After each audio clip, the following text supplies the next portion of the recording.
back. And you walk them through the discipleship process all the way to here. All the way to here. And when you present them, you go back out.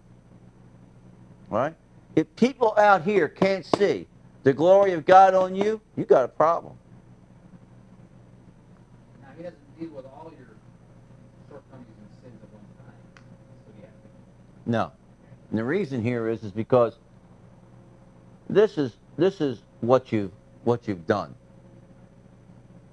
When you get over to here, all right, we're dealing with the possibility of doing something that you don't even know is in you. Right? Right? You know, I wouldn't want to be a woman today. I really wouldn't. And be single. I'm sorry, Alicia. I mean, and Tiffany, and you know. But I'm really dumbfounded. When I go to Walmart, Linda goes to buy groceries. I go to study people. All right? It's really interesting. And I go in there, and you know what? Just stand by the deli counter. You know, that's the one in Lenlock. You go through that door with the food. Everybody comes in. You know what amazes me is the looks. Guys will stand by the deli counter at the end of it, and a woman will come in, and first thing they'll do is they'll go. You know, they'll go. And then there's women that come in that deliberately go into that door. They want something from the pharmacy. But they don't park down there. They park up here because they want to be seen. So when they come in, they get the frontal assault, the guys go. But as they walk down to the pharmacy, the guys go. And they all do this. They all go. Subtly, they go. Look at that.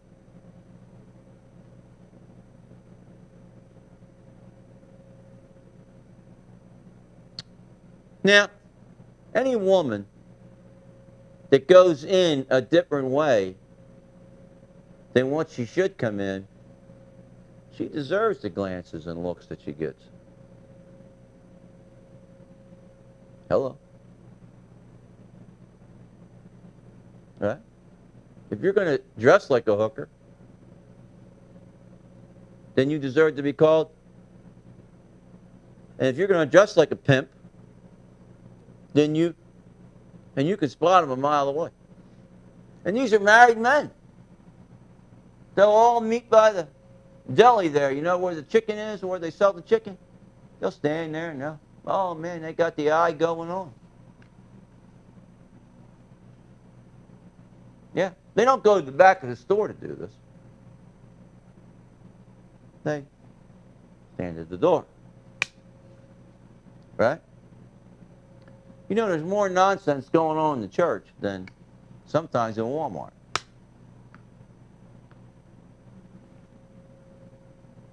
Huh? Yeah. That's why people get hurt. That's why they get wounded and offended. How did Jesus handle that? He just bent down and wrote in the dirt. This was all dirt. This was not. This was gold.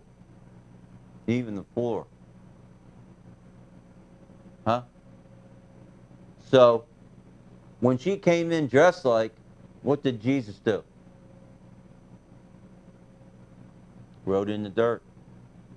And then he said, woman, where are thy accusers? Well, they're not in here because they don't want to be dealt with. They're...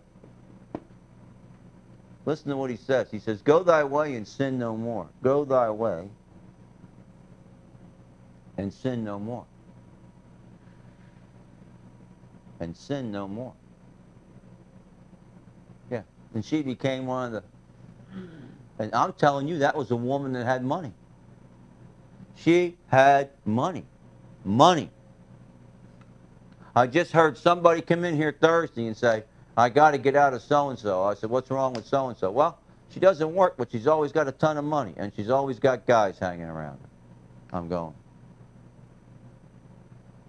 where'd she get the money? Well, she got it from the guys. They're always doing favors for her. I said, I'll bet. Wonder what kind of favors she's doing for them.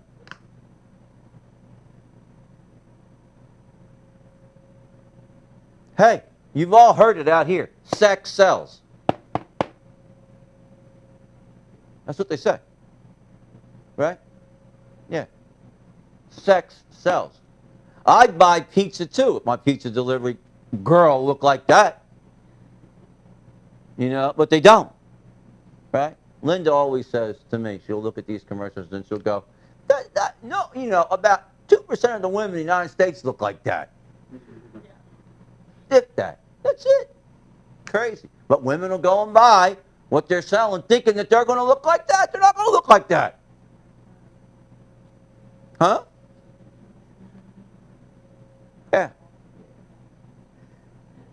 That's like, I got to have a Mustang and it's got to be a convertible. Uh-oh, John's sitting there.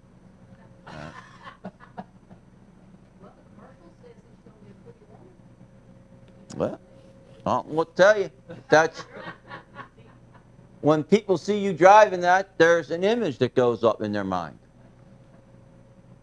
That's why John's going to trade it in and get a Chevy Cobalt. Something small.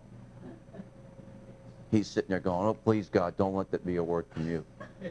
Oh, please, God. I'm not picking on John. No, I'm not. Volkswagen Beetle. You understand what I'm saying to you. Out here, it's all about your image. In here, it's all about his. I cannot draw the distinction any greater than I've drawn it this morning. It's not hard to understand. This is very simple to understand. Right? Very simple to understand. God doesn't need your cooperation for these two. But he sure needs your cooperation from there on out. Huh? Cooperation. And it's an operation done by more than one co. You need co-workers. Right? You need Christ. Okay.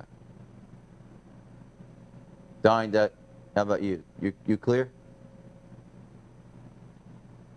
Go ahead. I didn't want to go ahead of the essay that we've written by asking those questions. Okay. You want to wait till... You're going to revisit that? Absolutely, I'm going to revisit it. Yeah. Yeah, I didn't have you go through that for you. I had you do that for me. I need to know where you are. Kevin and I need to know where you are. Because all of a sudden now, we're over here. I'm explaining to you what's happening in the holy place, and some of you are going, man, I don't even know about this, let alone here. Right? And Linda brought that up to me. That's your concern, right, honey? Your concern is, you know, this isn't any problem here, I don't think. But when you start going around here, so I'm naked. Who told you were naked? My point is this to you. If you're going to do things God's way, who created Adam and Eve? God did. He felt responsible for them. They were not born in original sin, Adam and Eve. That's something that they took into themselves when they partook of the knowledge of good and evil. Donnie? On the fourth corner, is that where you do your renew your mind every day? That's right. That's part of the living. Romans 12, that's correct. Yeah. Because that's your rightful and dutiful worship before the Lord. Worship. This is a period of worship. What is worship? It's an attitude of the heart, not a position of the body. An attitude of the heart, not a position of the body. I want to worship you, Lord. Well, the only way, there's two requirements to worship God. What is it? Spirit and truth. In spirit and in truth. So you have to have a relationship with the truth, right? Right? And you have to possess His Spirit, because that's what takes you You know, we go into great lengths here at the Oasis to explain Scripture that you think you know. Then all of a sudden you go, well, whoa, I never heard it like that. You know, and I want to make sure that we're not, you know, when we finish here, we just got 3 pieces left. We got incense, we got covenant, and then we got mercy. And if you're here, you're 3 steps away from being commissioned by God. You're ready for the ministry then. You know that you know that you know. Huh? You're ready. And I want to make sure that you're not back here, and I'm thinking you're here, or here, or here. I'm not. And God has given me instruction that we're going to revisit baptism.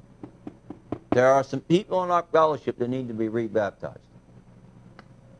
So I'm going to ask Miss Glenda to use her pool, and that's what we're going to do it. Yeah. I'm talking about a baptism that you understand. And you know where you're at, and you know what's in you, and you know what's required, and you know what He's done, and you know what you're going through and what the price that you're going to have to pay to get there. I've never been baptized at all. So is that really bad? Yeah, it matters. Absolutely matters. That's what this is. Yeah. Unless you don't want to, where is it that you want to go? You want to go in here? Okay, well then you need to be marked by the Spirit of God. That's wonderful. Baptism. Yeah, wonderful. Some people have been baptized and were baptized with a baptism of foolishness. Not by the Spirit of God, but by the Spirit of man. Huh? Yeah. Now, what are you talking about? Well, I'll tell you a story, a joke. Baptist preacher was going to baptize, you know, so that, you know how they put the robes on and they go into the baptismal, and he went immersed the first guy, and this lady come in, and she did, and when she went into the water, her robe come off, and she comes up out of the water, and she's naked, and the preacher yells, "Don't look, or God will strike you with blindness." And this old deacon in the front row stood up and put his hand over one eye and said, "I believe I'll risk one eye." That's a baptism of foolishness. Huh? You did it because you didn't understand.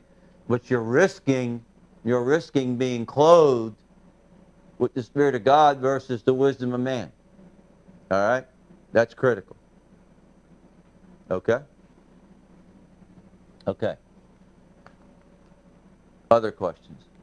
It's good. There are no bad questions here now. Good questions. How many of you can remember the day you got saved? Let me see your hands.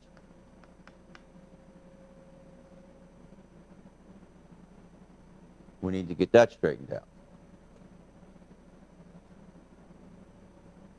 That's one decision away. Even if you live like it and you act like it and so on, if there hasn't been a day, an appointment, then don't live another day without it. Say, "Lord, this is the day I make the decision to apply the blood of your Son to my life." That's not hard, right? That doesn't mean that, you know, that you haven't had the desire to be a Christian. It doesn't mean, that's not what I'm saying. What I'm saying to you is you need that day. This is the day that the Lord hath made. Now is the day of salvation. Right? You're going to need that. You're going to need to know, because when the enemy comes around and tells you that you're not, you can say, "Oh yeah," and you, on this day, at this time, in the presence of, yeah, this is when it happened. Resist the enemy and he'll flee. That's one of these over here on the third corner, right?